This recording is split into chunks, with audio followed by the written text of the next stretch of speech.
Bueno, esta señora de 54 años tenía un hermano de 56 confirmado, con no solamente genética, sino con el fenotipo, un hermano de 39 fallecido por un evento cardiovascular, una hermana de 58 también con la mutación, un hermano de 50 sin mutación, otra hermana de 52 con mutación y un hermano de 47 menor con mutación establecida, ya que hemos podido estudiar a toda esta familia.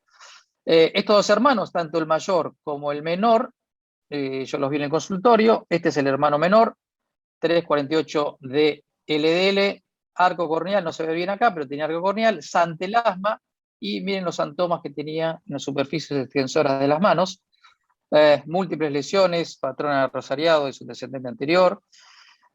Y este es el hermano mayor, también 365 de LDL, santomas, y yo los puse a los dos sobre el escritorio de mi consultorio para que vean y demostrar que esta es una enfermedad familiar, los dos hermanos con sus santomas respectivos. Estos hermanos básicamente tenían descendencia. Vean que el hermano fallecido a los 39 años tenía dos hijas, una positiva y una negativa, y un hijo de 2 años negativo. Todos los pacientes estos fueron estudiados en forma con correlación fenotipo-genotipo. El caso índice, nuestra mujer de 54, una hija positiva y una negativa. La hermana de 58 tenía un hijo y una hija, el hijo positivo y los dos hijitos, la hija, o sea, la sobrina nieta vendría a ser de 6 meses positivo, y el hijo de 4 años positivo también, la hermana de 52 con uno positivo y negativo, y el hermano menor con una hija negativa. Lo interesante es que cuando uno fue para arriba, bueno, empezó a interrogar y aparentemente, digo aparentemente porque la sospecha era que la madre del caso índice era la portadora, supuestamente del gen de la variante o gel mutado, y tenía la abuela, digamos, muerte de enfermedad arterial coronaria a los 42 años. Cuando le pedí una foto de la madre del caso índice, bueno, la madre fallecida ya, pero tenía santelasmas bipalpebrales y tenía una cirugía de revascularización miocárdica. Si bien se murió a los 83 años, se había operado a los 62 años de una CRM, de una cirugía de revascularización miocárdica, con lo que aparentemente podríamos confirmar la sospecha de que venía por la rama materna del caso índice.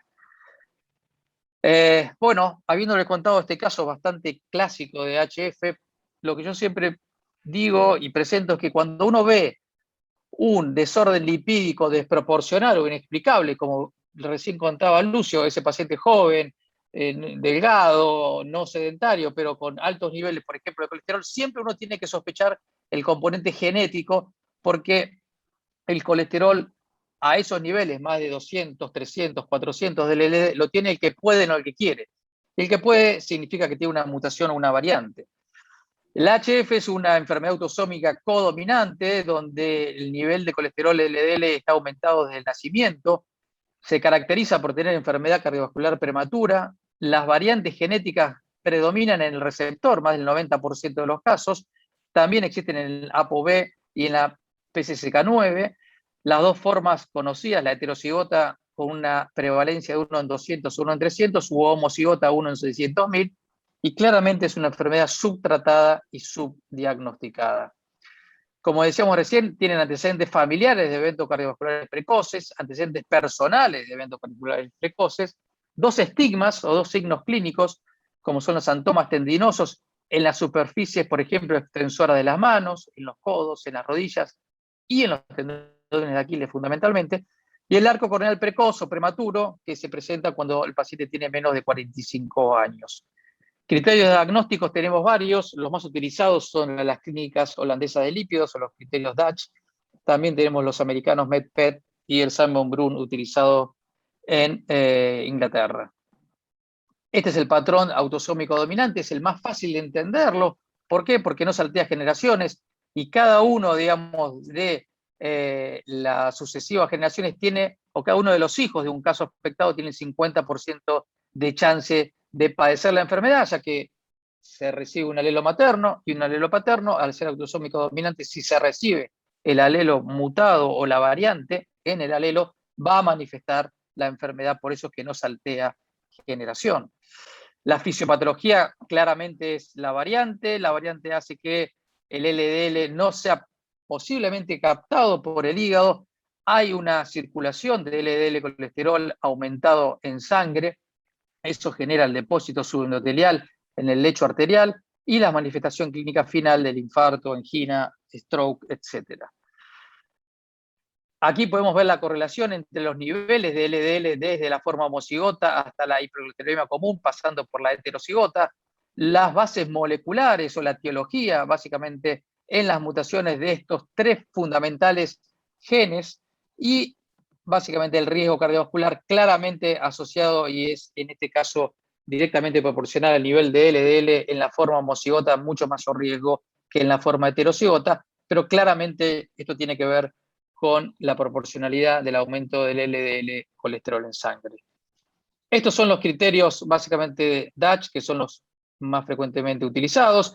Tienen 4 puntos clínicos fácilmente utilizables, que es la historia familiar, la historia personal, donde se le aplica una cierta cantidad de puntos, luego la presencia de cualquiera de los dos estigmas, o el xantoma tendinoso o el arco corneal, el dato bioquímico del valor del LDL, y con eso se hace un puntaje. El análisis genético positivo da directamente 8 puntos, que 8 puntos da diagnóstico certero, 6-7 probable, 3-5 posible y menos de 3 el diagnóstico es improbable. Estos son algunos casos de nuestro registro de arco corneal completo, en este caso y en este también. Siempre tenemos que buscar y levantar el párpado superior porque a veces el arco corneal... ¿Hola?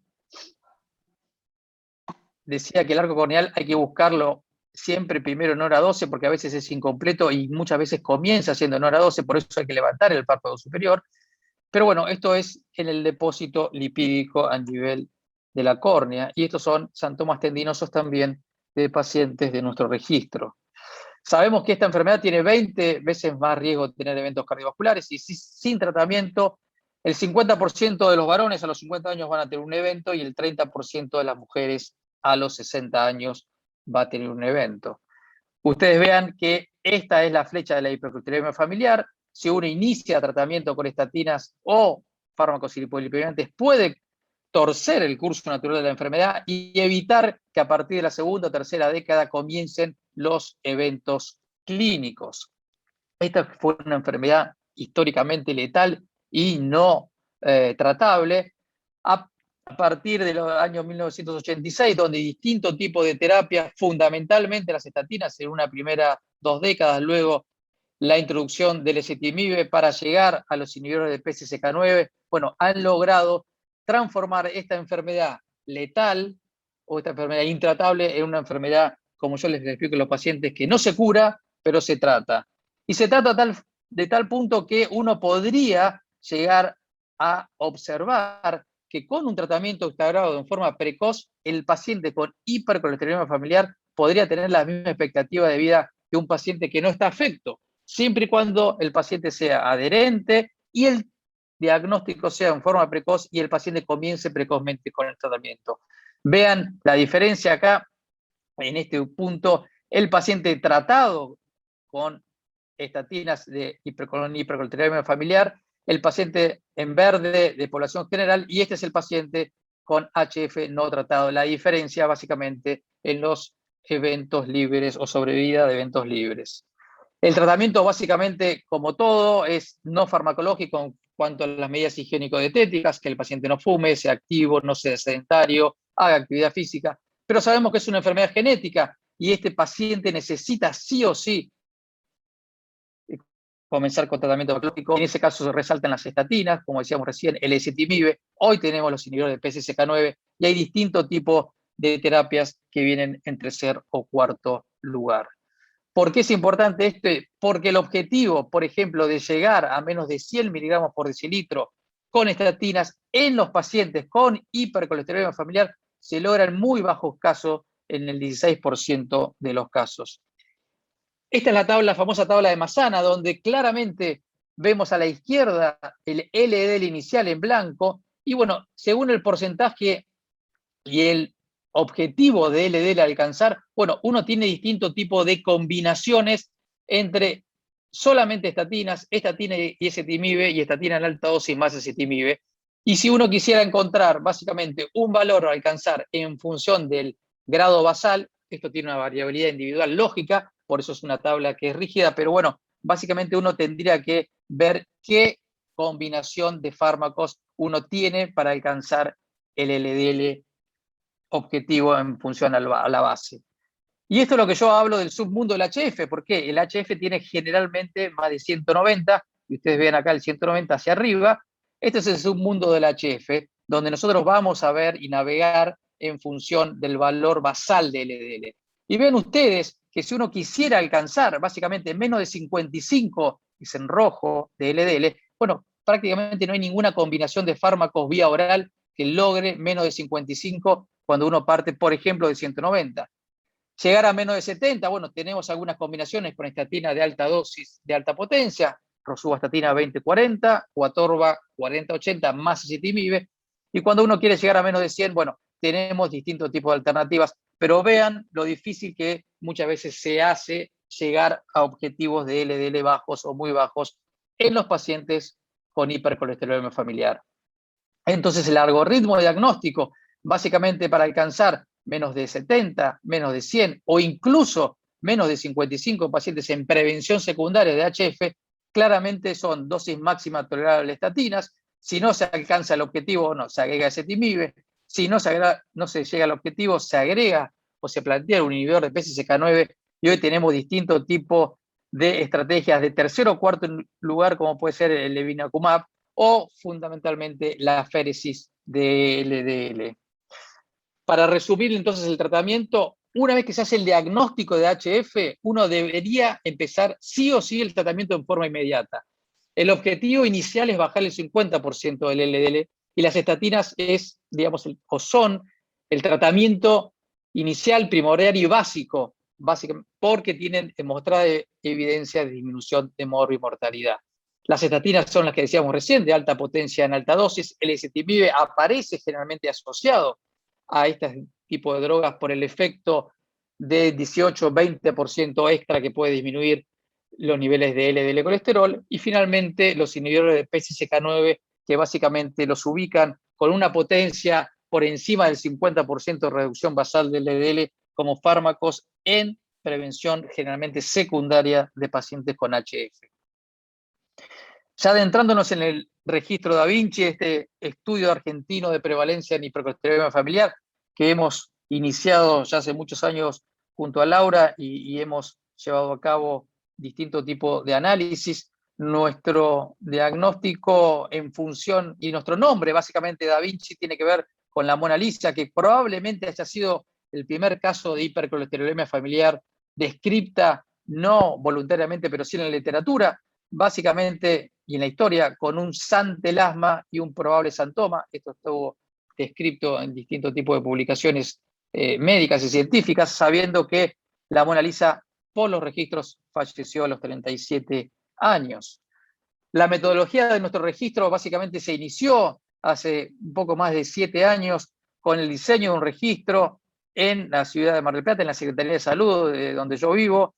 Diagramamos un manual de procedimientos, hicimos una validación del diseño con el doctor Pedro Mata, que es, digamos, un referente a nivel mundial de HF. Se sometió a un comité de ética, a 2 comités de éticas independientes de la UBA y la Universidad FASTA de Mar del Plata. Se buscó un apoyo irrestricto económico inicial y se conformó el equipo. Es así como a partir del año 2015 se hicieron reuniones presenciales una vez al mes acá en Mar del Plata, y años sucesivos hemos realizado nuevamente reuniones presenciales, recolección de datos, y lo que sí hemos podido hacer, y como objetivo junto a Laura, es tratar de todos los años presentar y publicar a nivel tanto nacional como internacional en reuniones, diferentes tipos de reuniones, como vamos a ver ahora, resultados que hemos ido obteniendo con el transcurso de los años. Sabiendo que Argentina tiene más de 41 millones de habitantes y Mar del Plata en su momento, cuando comenzamos, 621.000 de acuerdo al último censo, bueno, con esa prevalencia de 1 en 250, los pacientes con hipercolesterolemia familiar esperados eran alrededor de 2.500. Y esto fue un estudio, y es, digamos, todavía algo colaborativo entre el Departamento de Salud, o la Secretaría de Salud de Mar del Plata, la Universidad de Buenos Aires y la Universidad FASTA de Mar del Plata. Inicialmente nosotros tomamos el registro desde el 2012 hasta el 2015, más de 51.000 pacientes que se habían dosado colesterol total y LDL. Pusimos unos criterios de inclusión bastante blandos en algún punto, pero eran adultos mayores de 18 años que tengan colesterol mayor a 300 y o LDL mayor a 190, y ahí encontramos casi 2.000 pacientes, y esos los fuimos citando y evaluando en algún punto. Cada uno de esos pacientes que nosotros fuimos viendo y citando en el centro del SEMA, Centro de Especialidades Médicas Ambulatorios, bueno, básicamente le hicimos un examen clínico físico completo, hicimos un interrogatorio dirigido en base a una historia clínica prediagramada y le tomamos una muestra sanguínea. Dentro de la muestra, básicamente analizamos el perfil lipídico básico, pero también hicimos ApoB, ApoA1, lipoproteína pequeña a, descartamos causas secundarias, insuficiencia renal, insuficiencia hepática o colestasis e hipotiroidismo, y también rescatamos una muestra y separamos una muestra de DNA. Nuestra prevalencia estimada en base a casos definitivos y publicada fue de 1 en 290, y eso es muy similar a los distintos tipos de revisiones sistemáticas y metaanálisis publicadas el año pasado, tanto en JACC como en Circulation, que rondan 1 en 311 o 1 en 313. Como decíamos recién, este tipo de datos que hemos ido recabando año tras año, hemos tratado de ir publicándolos y presentándolos en distintos tipos de reuniones. En este caso son reuniones a nivel local, tanto en las reuniones año a año de la Sociedad Argentina de Cardiología, como estudios de genética, en distintos tipos de congresos y reuniones científicas. La Sociedad Europea de Aterosclerosis ha sido nuestro objetivo año tras año, tratar de ir publicando e ir llevando una correlación de los datos, y es así como desde el año 2016, todos los años hemos presentado y llevado algunos de los resultados básicamente de nuestro estudio Da Vinci. Es así como en el 17 recibimos un premio en función del estudio genético en población argentina, junto a Robert Hegle y a Ernie Scheffer, dos encumbrados lipidólogos a nivel mundial que básicamente colaboraron con nosotros en la presentación de estos resultados.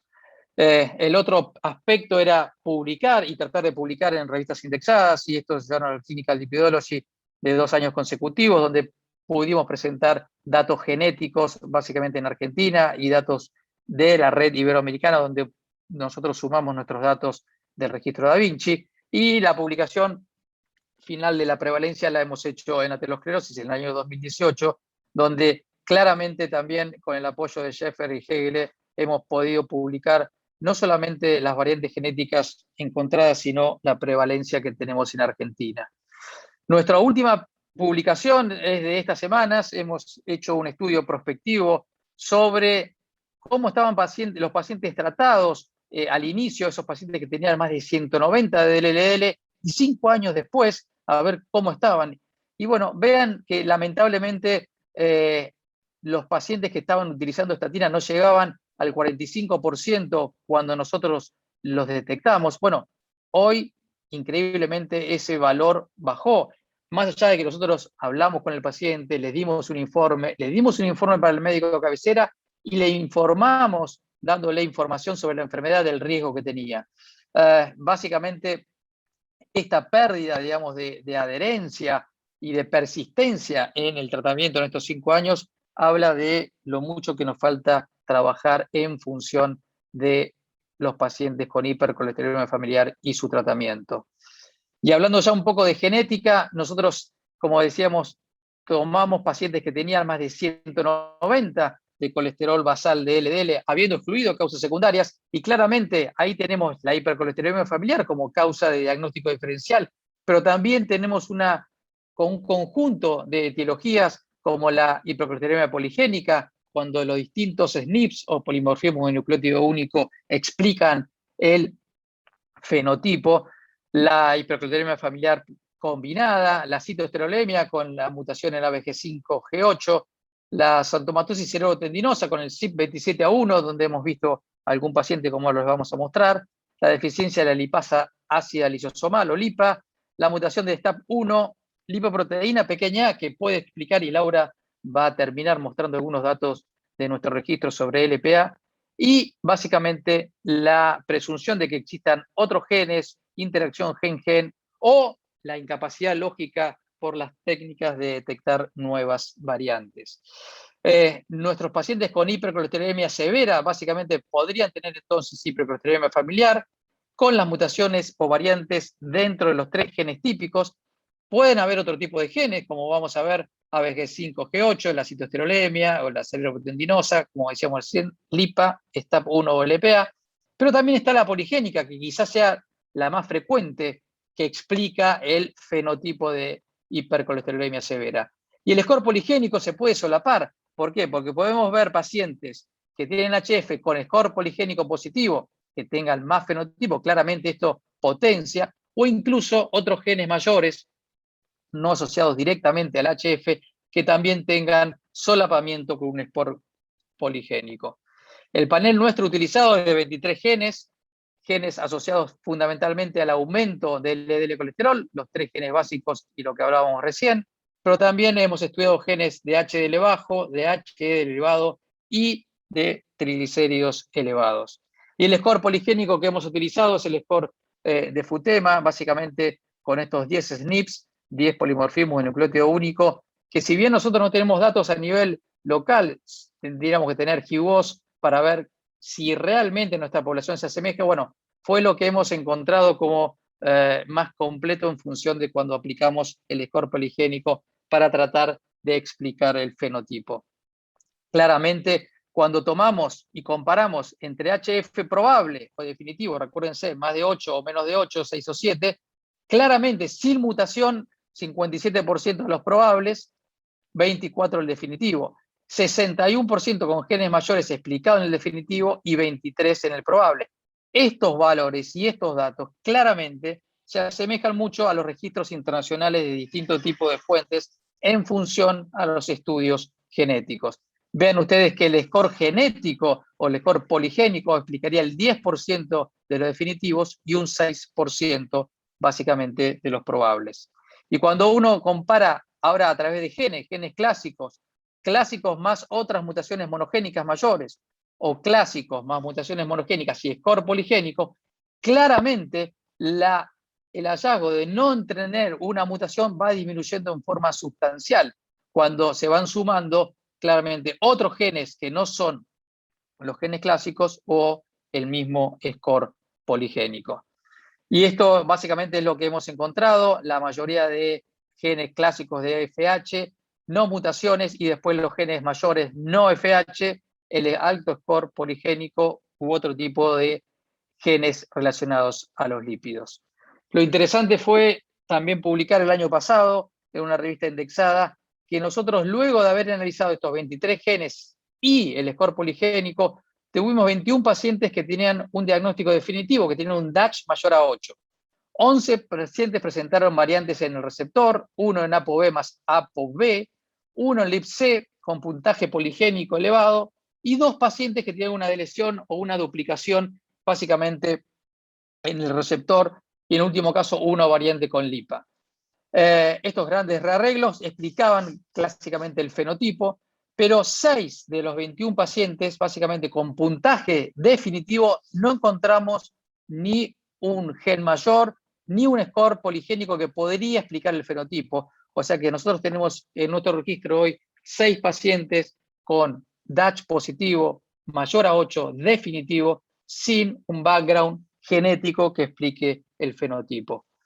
También participamos básicamente de distintos tipos de registros aportando nuestros datos y básicamente siempre trabajando de la mano no solamente de la Sociedad Europea, sino ahora vamos a ver también de la Sociedad Internacional o de la FH Foundation en los Estados Unidos. Esta es una reciente publicación del registro internacional de la Sociedad Europea de Aterosclerosis, donde más de 61.000 pacientes con HF fueron registrados, más de 42.000 adultos, en 56 países, y de esos básicamente el 75% fueron diagnosticados con criterios DASH y solamente el 15% con criterios genéticos. Esto ha sido el presente. ¿Cuál es el futuro nuestro? Bueno, básicamente nosotros seguimos trabajando, tenemos un proyecto y que estamos trabajando activamente hasta por lo menos el año 2023, que es la caracterización clínica, bioquímica y genética de pacientes con hipercolesterolemia severa, que incluye los HF en Argentina, junto a Laura. La idea es básicamente ver y verificar las condiciones proaterogénicas en pacientes con LDL más de 190, que incluye los HF, midiendo básicamente distintos tipos de factores, calculando y utilizando distintos tipos de fórmulas para ver cuál se adecua mejor, determinando remanentes, midiendo LPA y concentraciones y el LPA y el LDL colesterol corregido por LPA, midiendo y viendo qué correlación hay entre la PCSK9 circulante, midiendo endotelina 1 y finalmente caracterizando los pacientes clínicamente de FH con estudios de genética. Hoy, entonces, en resumen, tenemos más de 610 pacientes analizados y más de 150 con genética, más de 50 cascadas familiares hechas, 30 presentaciones en encuentros nacionales y más de 15 en encuentros internacionales de la Sociedad Europea, de la Sociedad Iberoamericana de Hipercolesterolemia Familiar, la Sociedad Internacional, la FH Foundation, incluso la Sociedad Mundial del Corazón, más de 15 publicaciones en journal nacionales y 6 publicaciones indexadas en PubMed. Este es nuestro timeline. En el 2015 comenzamos con el estudio y el registro activo de Da Vinci, y estos fueron distintos tipos de objetivos que hemos ido alcanzando con el transcurso de los años para llegar hoy a nuestros días. Para ir terminando, ¿qué hemos aprendido básicamente a realizar un estudio? Bueno, que necesitamos la participación de diferentes actores para poder mejorar la situación. Del gobierno, de la salud pública, hemos tratado de hacerlo por eso en Mar del Plata junto a la Secretaría de Salud. Grupo de ayuda a pacientes, hemos fracasado realmente en formar distintos tipos de grupos. Hubo varios intentos a través de todos estos años, pero hay que decir la verdad que no hemos logrado generar un grupo de ayuda a pacientes. La comunidad médica y científica es fundamental para mejorar el estado del HF. La industria farmacéutica y la biotecnológica también forma parte de lo que uno necesitaría para poder seguir avanzando en cuanto a la detección, diagnóstico y tratamiento, y incluso los pagadores como las obras sociales y las prepagas. Por nuestro desafío, nuestro futuro, básicamente continuar con nuestro estudio, con nuestro registro Da Vinci, no solamente en Mar del Plata, sino expandirlo a otras ciudades y localidades como lo hemos hecho. Hemos hecho reuniones inclusive en Tandil, Miramar y distintos tipos de localidades locales. Sumar otros actores a la misión de detectar y tratar más cantidad de pacientes y compartir la experiencia de trabajar en forma conjunta con otros países a través de la red iberoamericana y sociedades científicas, como decíamos recién, la internacional, la europea y la norteamericana, como la FH Foundation. Para concluir, básicamente podemos decir que la hipercolesterolemia familiar es un trastorno genético frecuente. La característica básicamente es de tener altos niveles de LDL de temprana edad y eventos cardiovasculares precoces. Es una enfermedad subdiagnosticada y subtratada, que el tratamiento instaurado en forma precoz demuestra cambiar el ritmo natural de la enfermedad, disminuyendo el riesgo y mejorando la mortalidad cardiovascular.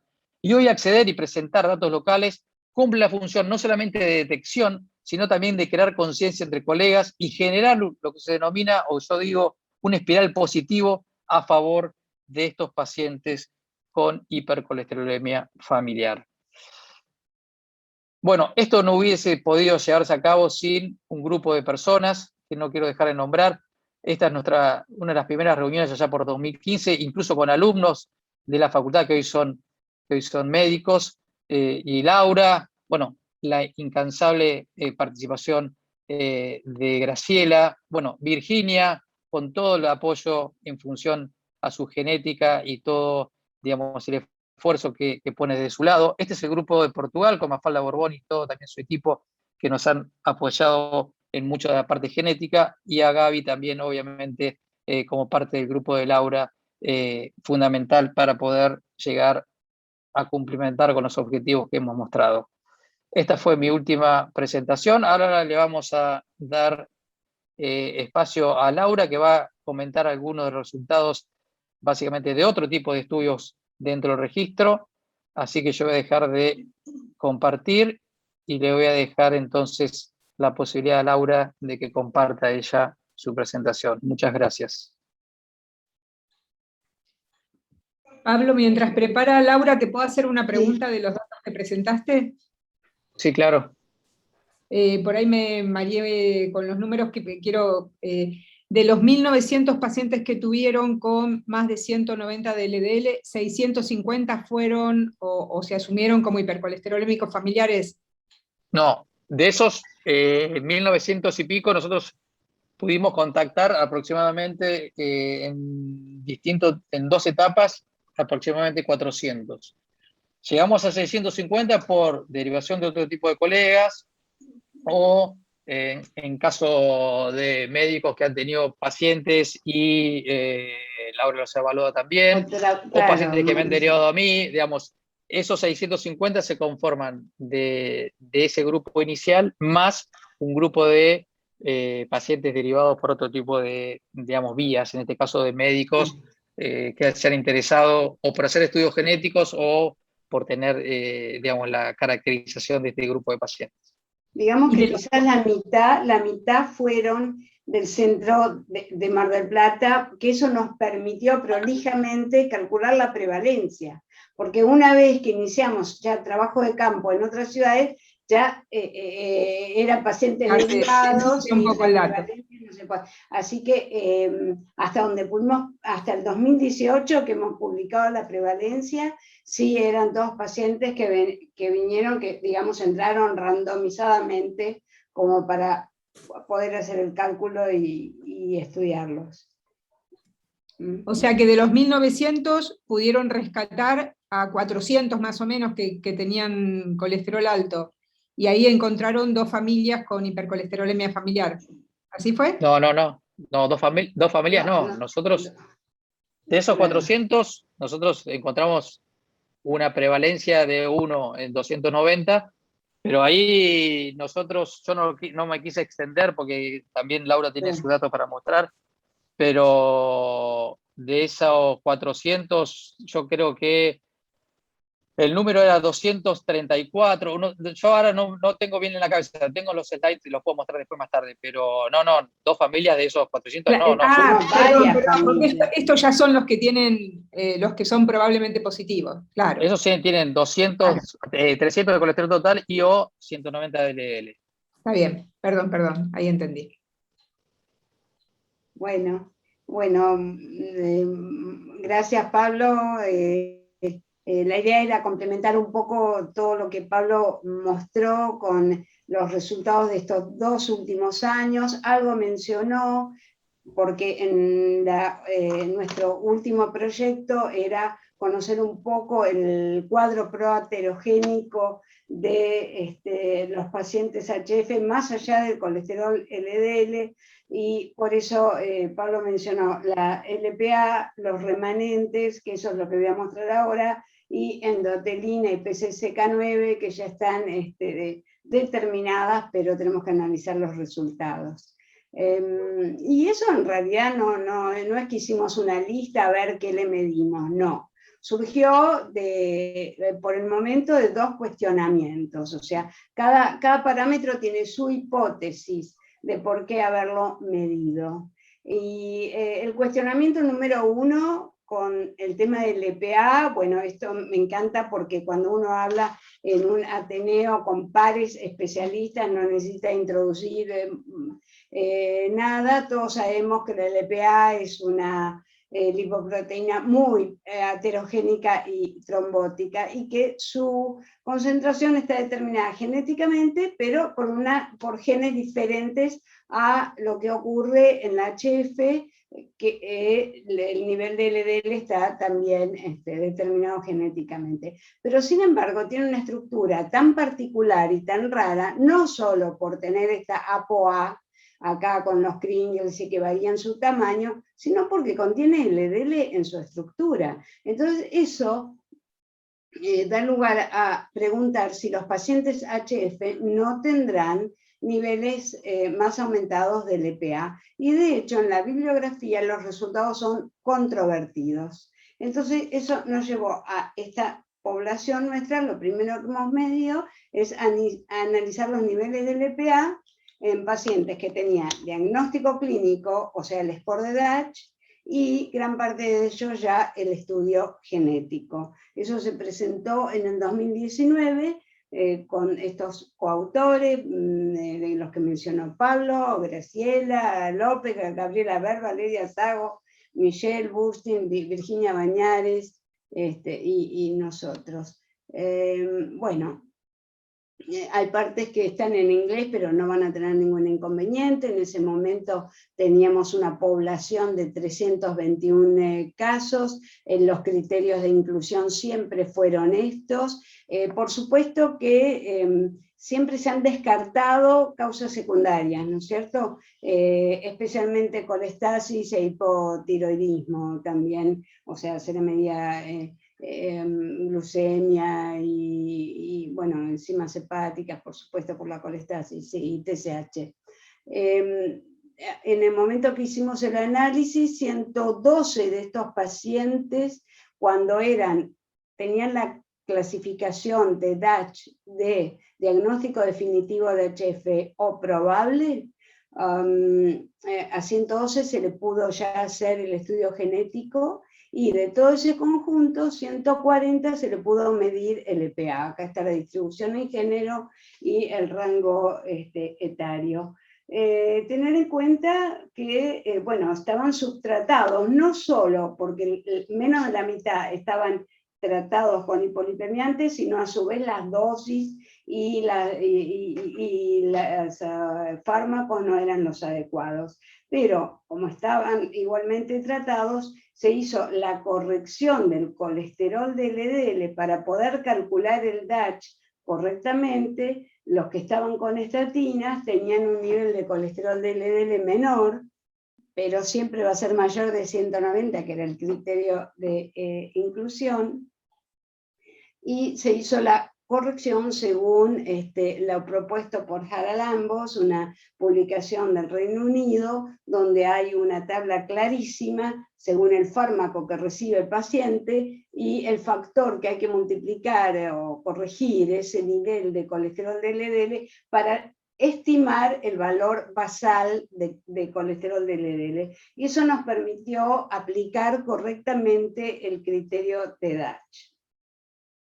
Bueno, estos pacientes, por supuesto, tenían todo el perfil lipídico con ApoB y la LPA, que le hicimos por método automatizado, por inmunoturbimetría, y lo más cuidado es el material de referencia, que tiene una trazabilidad con la IFSC y que es independiente del tamaño de la POA, que es lo que puede dar interferencias y problemas en la metodología para medir el EPA. Así que esta es una metodología segura, y las unidades son nanomol por litro, o sea, mide más partícula que masa, ¿no? Y el panel no fue el panel extendido absoluto, pero tampoco el básico de los 3 genes, sino acá 5 genes, y en esta población todavía teníamos algunos que habían sido estudiados genéticamente en Boston, que fue el primer laboratorio con Schaefer y Hegel que nos determinó las muestras de ADN, y la otra segunda tanda con el grupo de Lisboa de Mafalda. Bueno, tengamos en cuenta que la distribución de LPA de valores es asimétrica, así que los test estadísticos que se usaron fueron los que aquí figuran. Y bueno, esto es el score de Dutch. Acá están los 140 pacientes distribuidos según las categorías de Dutch, y no encontramos diferencias significativas. No se asusten con este 119, porque acá son 12 casos nada más que era nada probable que tuvieran HF, o sea, y no llegó a dar, no hubo ninguna diferencia significativa entre los pacientes agrupados según las categorías de Dutch. Después, si nos preguntábamos si a mayor colesterol de LDL tendríamos mayor LPA, Bueno, dividimos en tercilos de LPA, porque la forma de distribución de colesterol LDL es normal y la otra es asimétrica, por lo tanto, uno empieza haciendo algo como esta comparación de rangos o de tercilos, y tampoco hubo diferencias en los niveles de colesterol de LDL según los tercilos de LPA. Sin embargo, acá había como una tendencia que nos llamó la atención, que los que más LPA tenían, el LDL era más bajo, no más alto. Por lo tanto, dijimos, cuando uno mide LDL, ya sea por cálculo o medido, como lo medimos nosotros, con el método directo u homogéneo, siempre va a estar la LPA pegada, ya sea en el cálculo o en el método químico. Así que aplicamos ahí en la corrección de cuánto aporta el colesterol de la LPA, no la LPA, el colesterol de la LPA, que hay que estimarlo, ahora vamos a ver, cuánto aporta al LDL y hacer una sustracción, restarlo. Eso fue bien propuesto por Diney, hoy me enteré temprano, me dijo Gerardo Liquid que él lo leyó en el año 94, después puede comentarlo. Yo propongo mirar de abajo para arriba acá. Lo que uno quiere es restarle al colesterol del LDL el colesterol del LPA, para tener el colesterol del LDL verdadero, que es lo que ustedes están viendo en las barras naranjas. Entonces, si la LPA está medida en miligramos por decilitro, que no es nuestro caso, se multiplica por 0,3. Y eso, o sea, la tercera parte corresponde al colesterol de la LPA y se puede restar. Pero cuando uno mide en nanomoles, la estimación es más o menos dividir por 2.4 para convertir los nanomoles de LPA en miligramos por decilitro de LPA, y entonces poder multiplicar por 0.3. Bueno, esto lo pueden buscar en un Journal Clinical Lipidology del 2018, y de esta manera vimos que sí, este grupo que tenía una LPA más elevada, porque es el tercer tercilo, el más elevado, tenían colesterol de LDL más bajo, porque habían quizás sido incluidos con su colesterol LDL elevado, que no era colesterol de LDL verdadero, sino aportado por la LPA. Y acá viene la relación con el estudio genético entre los portadores de variantes genéticas y los no portadores. Esto, de los 112 casos, esta fue la proporción, 39 de los 112 presentaron mutación genética, acá al costado dicen qué genes, pero no se observó diferencia entre los pacientes con estudio genético positivo o negativo. Por lo tanto, de esto podemos concluir que en este subgrupo de nuestra cohorte de hipercolesterolémicos severos hay como una independencia, ¿no?, entre LPA y LDL, y que la LPA no mostró ninguna asociación ni con el diagnóstico clínico de HF del DASH ni con el resultado de estudio genético. Pero lo que sí sabemos que la coexistencia de ambas cosas, el aumento de colesterol de LDL y de LPA, agrava la severidad y el pronóstico de enfermedad cardiovascular, pues esto está demostrado. Y en ese mismo año, 2019, donde nosotros analizamos esto, el Safe Heart, que está liderado por Pedro Mata y también Rodrigo Alonso, que fue el primer autor, recomendaban cuantificar el LPA cuando se hace el screening familiar en cascada, porque muchas veces el LPA elevado ya a los 6 meses de nacimiento ya se tiene la concentración que se va a tener de por vida, y en cambio un niño o adolescente todavía, salvo que se le haga el estudio genético para las mutaciones de genes asociados a HF, puede no estar elevado el colesterol del LDL. Así que eso es recomendado porque amplía mucho más y puede el pronóstico y empezar antes la terapéutica. Bueno, y el cuestionamiento número 2 que tuvimos es con respecto a los remanentes, porque acá quizás está la hipótesis.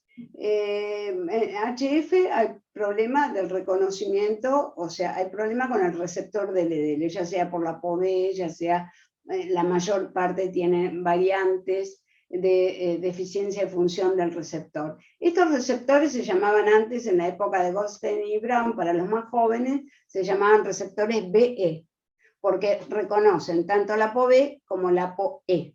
Y el remanente es rico en ApoE y se une, si tiene ApoB, pero si tienen que competir la ApoB y la ApoE, gana la ApoE. Es decir, se unen al receptor del LDL, para no ser un juego de palabras, se unen al receptor del LDL por su ApoE. Esa es una de las vías. También está el receptor E exclusivo, y es otro camino de estos remanentes. No hay duda que estos remanentes son partículas arteriogénicas hoy en día, lo saben tanto como yo, pero hay muy pocos datos sobre el nivel de remanentes circulantes en HF. Esto lo presentamos este año con el mismo grupo, en el EAS de este año, que fue virtual. Bueno, esto surge acá, pero el cuestionario en realidad que apareció la otra vez, a destiempo, es lo primero que nos hace hipotetizar, digamos, el cuestionamiento. Bueno, esto es parecido al procedimiento, esta es una coincidencia, no son los mismos 320 o 321, la población no es la misma, esta ya es algo posterior. Por ejemplo, todo el estudio genético ya se hizo en Lisboa, el criterio de inclusión fue el mismo, y sumado a un score de Dutch de 6 para arriba, se excluyeron las causas secundarias, como dije, y se agregó excluir también para tener un grupo más puro, cuando los triglicéridos eran mayor de 400.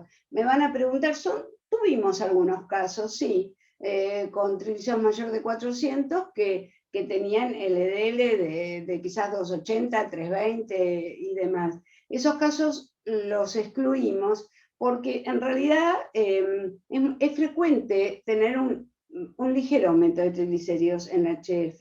De hecho, fíjense acá que está medio nublado porque está pegado, disculpen que no lo pude perfeccionar. Esto es como esta población que hemos estudiado, muy parecida a la otra, con algunas variantes en la inclusión y exclusión. Estas son las medias del perfil lipídico. Y triglicéridos tiene casi 193 de media, o sea, es un valor ligeramente aumentado. No se caracteriza por este tipo de hipertrigliceridemias. Acá cuando aparecen estos datos tenemos mucho cuidado para hacer un diagnóstico diferencial con hiperlipemia familiar combinada y con la disbeta-lipoproteinemia.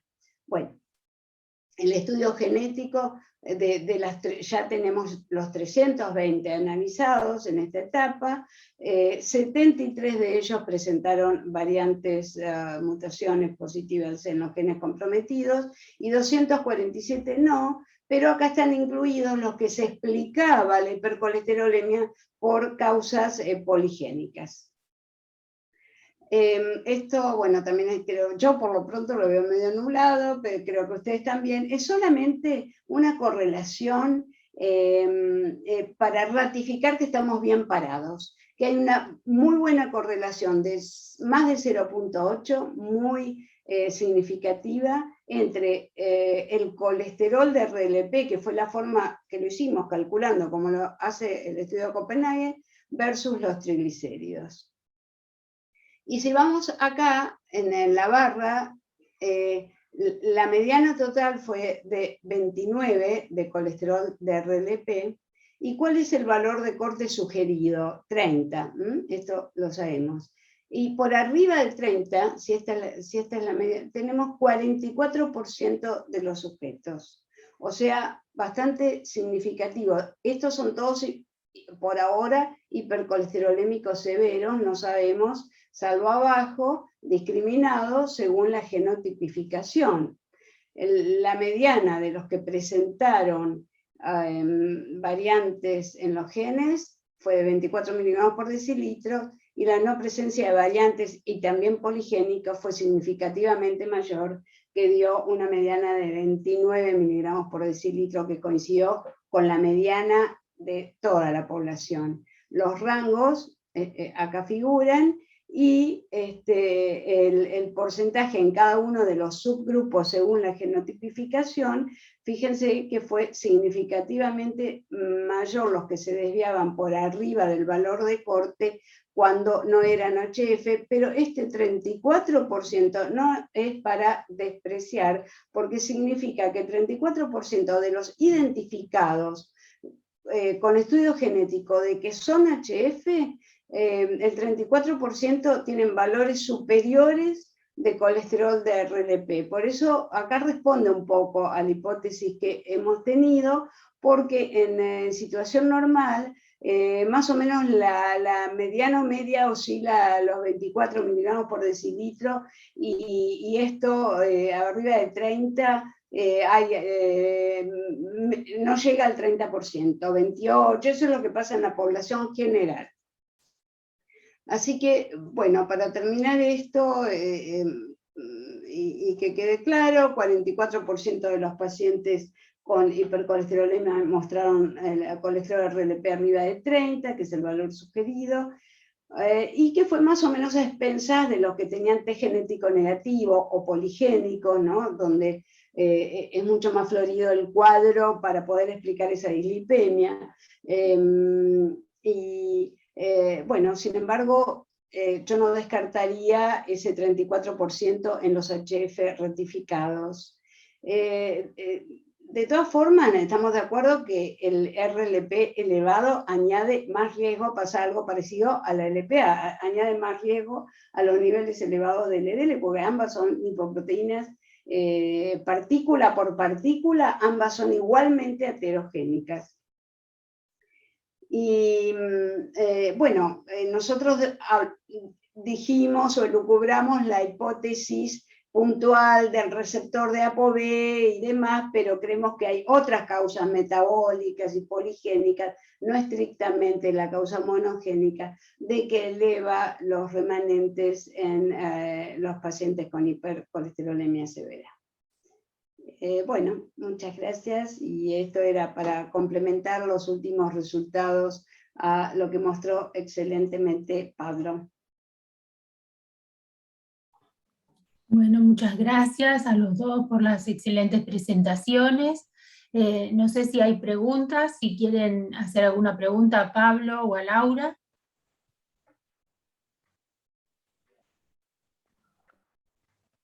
¿Qué podríamos ayudar desde la Sociedad Argentina de Medicina para hacer más visible este registro? ¿Qué se les ocurre que podría ayudar yo desde ASAM? Yo diría que como en todos los registros de enfermedades poco frecuentes, aunque la hipercolesterolemia familiar heterozigota no es poco frecuente, es conocer que este registro existe, levantar la mano, buscar el caso índice, la familia, comenzar a estudiarlo, evaluarlo, aplicando esta experiencia que tenemos. No sé, Pablo, vos, ¿qué más se te ocurriría? Sí, yo creo que, a ver, Lucio, me parece que como la conclusión que yo decía al final, esto es una espiral positivo, cuanto más se sepa, no del registro, sino de la enfermedad. Acá el objetivo es que el paciente sea detectado y tratado acorde, ya sea a través del conocimiento de que existe o no un registro, o que la enfermedad exista. Acá lo importante es poner sobre la mesa el hecho de que es una enfermedad, es la enfermedad monogénica más frecuente que existe del metabolismo. O sea, es mucho más frecuente que un hipotiroidismo congénito, que una fenilcetonuria, que son enfermedades de diagnóstico y de descarte obligatorio con la prueba del talón, por ejemplo. Entonces me parece que el hecho de ser tan prevalente la enfermedad hace que merezca, digamos, ser reconocida y quizá los médicos, vos bien lo sabés, Lucio, si la escucharon durante su formación en la universidad, es de casualidad y después quizá nunca más se van a topar con alguien que le explique específicamente de qué se trata. Es anecdótico que cuando uno da este tipo de charlas y pregunta antes de comenzar quién tiene pacientes con HF, probablemente ninguno del auditorio te vaya a levantar la mano. Y cuando termina la charla se te acercan 2 o 3 y te dicen, yo sabe que tengo un paciente que tengo el hermano que se infartó y el padre no lo conoció porque se murió joven y ahí uno empieza a despertar digamos, esa semillita o siembra esa semilla de que hay que buscar la enfermedad porque se nos pasa por delante de las narices.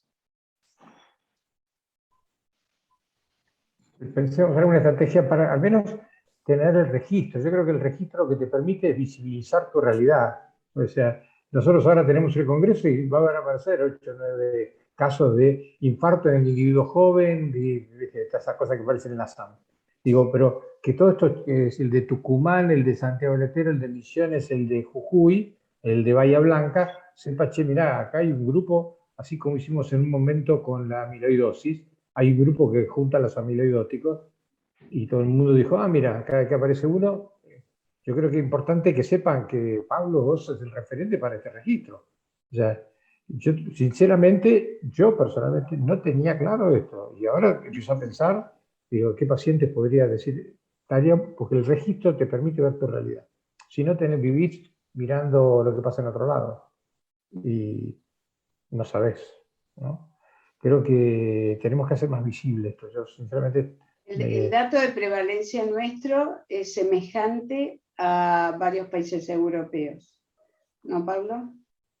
Sí, nosotros nos da, de acuerdo a los últimos 2 metaanálisis que se publicaron casi simultáneamente el año pasado, uno en 3.13, uno en 3.11, a nosotros nos da uno 2.90 y pico, o sea que cuando nosotros lo presentamos en el 2018 y si bien se sabía que estaba más o menos en un número, después cuando se publicaron esos datos reafirma un poco que la prevalencia nos da muy similar al resto del mundo.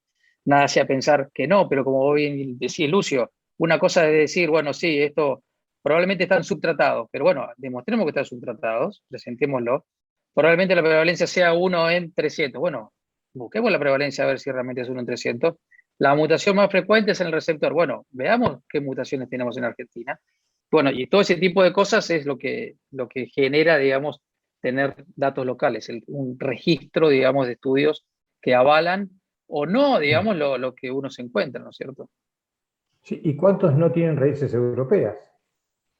Porque Claro. nosotros, así como existe una variante Delta del COVID, debemos tener una variante local, No, ¿o no? seguramente. Sí, sí, nosotros estemos, a ver, en algún punto no digo que estemos limitados, pero esos pacientes que nosotros tenemos con HF, que son HF, que los discutimos uno por uno con Laura, es decir, este paciente tiene que tener una mutación y no le encontramos la mutación. Y la realidad es que uno no dice que vamos a descubrir una mutación nueva, pero en el año 2003 la PCSK9 se descubrió así. Y después Claro. vino el desarrollo de los inhibidores y hoy, digamos, es un fármaco que está. Entonces, uno dice, bueno, 2003 tampoco fue tan lejos, hace menos de 20 años, 18 años que se descubrió el gen, se desarrolló el fármaco, se hizo el estudio clínico, se demostró que sirve y hoy se comercializa. Yo no digo que vayamos a tener una mutación en Sudamérica, pero sí, esto es interesante cuando nos ha pasado con Laura de presentar los resultados y te miran los tipos de Europa y ellos te dicen, de Norteamérica tenemos datos, de Centroamérica, de México trabaja Aguilar Salinas, que es bastante bueno, de Europa tenemos datos, de Australia tenemos datos, de Asia tenemos datos, Brasil. probablemente de Sudamérica Sí, sí. es el lugar donde estamos más vírgenes, sacando Brasil, que tiene algunos datos más a través de Raúl Santos, pero el resto de los países de Sudamérica es como que es bastante virgen en el conocimiento de las mutaciones, digamos, prevalentes en esa región del mundo, digamos.